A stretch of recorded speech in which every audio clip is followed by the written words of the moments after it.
Chapter 5. A hand bursts up through the grave, the bloodless flesh clawing at the soil as a church bell rings in the distance.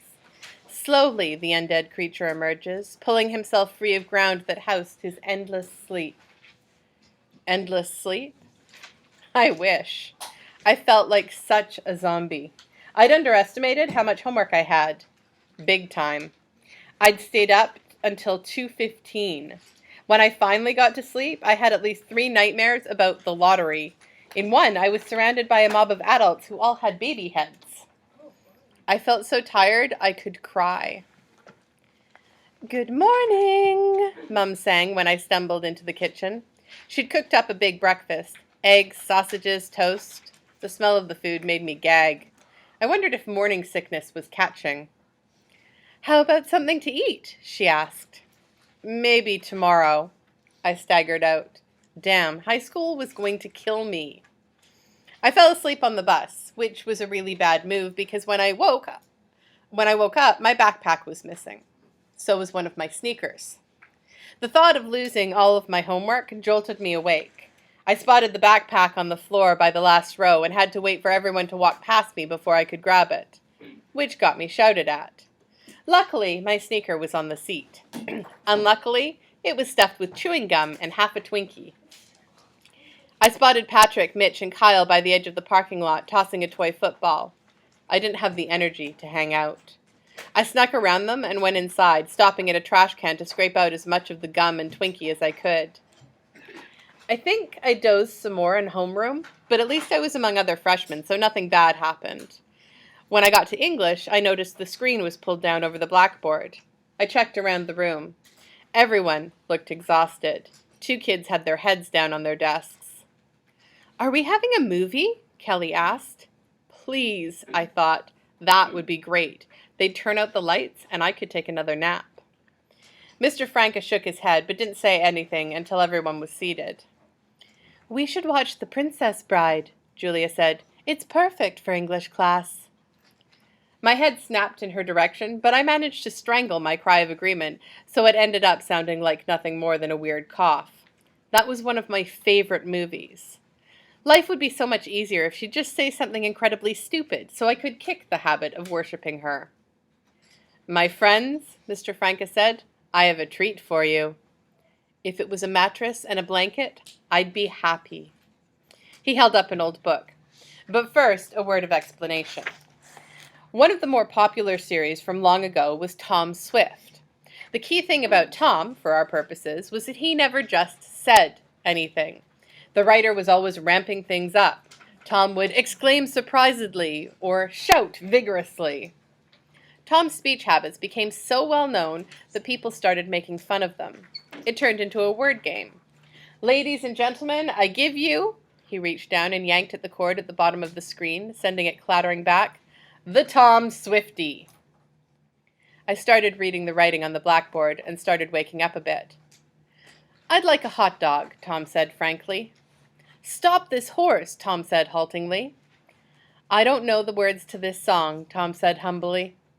"They're building new apartments down the road," Tom said constructively.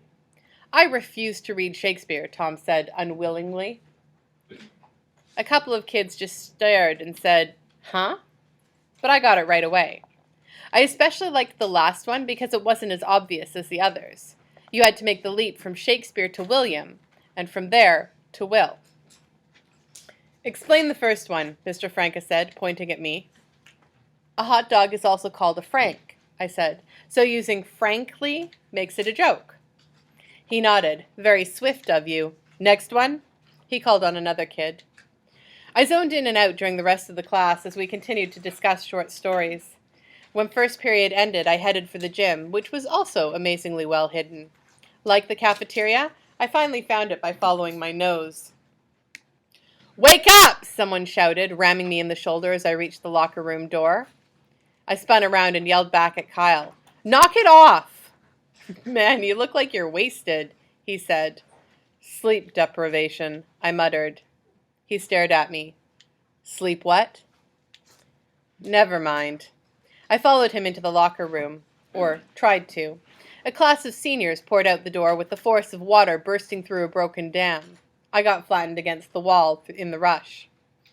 "Okay, ladies," a deep voice roared when I finally got inside. "Let's get moving!" Within 10 minutes, I found myself wishing I'd been trampled to death in the hallway. See Scott run. Run, Scott, run. See Scott die. No such luck. We didn't even warm up. As soon as we got into our gym clothes, Mr. Cravuto herded the class outside and tried his best to kill us with an intense session of jumping jacks, squat thrusts, push-ups, sit-ups, throw-ups, and leg lifts. Then we ran in place. After which, for variety, we ran laps, followed by sprints. "This sucks," I gasped when I finished my sprint. As far as I could see, phys ed was all fizz and no ed. "That's because you're out of shape," Kyle said. "I am not. Nobody is in shape for this." I bent over and tried to catch my breath. "Okay, another lap!" Mr. Cravuto screamed. "Jog backward!" Sheesh. He'd probably make us run up the side of the school if he could figure out how. While I was jogging, I kept my mind off the pain by thinking of things that were worse than gym class. It was a short list. There just weren't that many things capable of producing so much misery.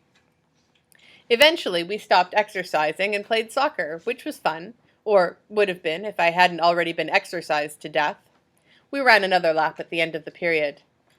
"Kick up some dust, you sissies!" Mr. Cravuto yelled. For the record, this seemed to be an impossible request to fulfill while running on cinders 3 days after a heavy rainfall. We had to take a shower. It was one of the rules. I got in and out as fast as I could. I figured I'd take a real one when I got home. Thank goodness there were only freshmen in the class. The last thing I'd want was to be naked within striking range of a senior, especially a senior armed with a damp towel. Towels might look soft and fluffy, but in the hands of an expert, they can remove a limb. Next to me, Kyle dried his hair and then stuffed the damp towel into his locker on top of his gym clothes, where it could start the process of putrefaction. "I told you that would be great," he said when we headed for the hall. I didn't answer. I was too busy dodging the mob of big kids who'd burst through the door. I knew if I got swept up in the stream, I'd vanish inside, never to be seen again. At least not in one piece. I shuddered to think where the next Twinkie could get jammed.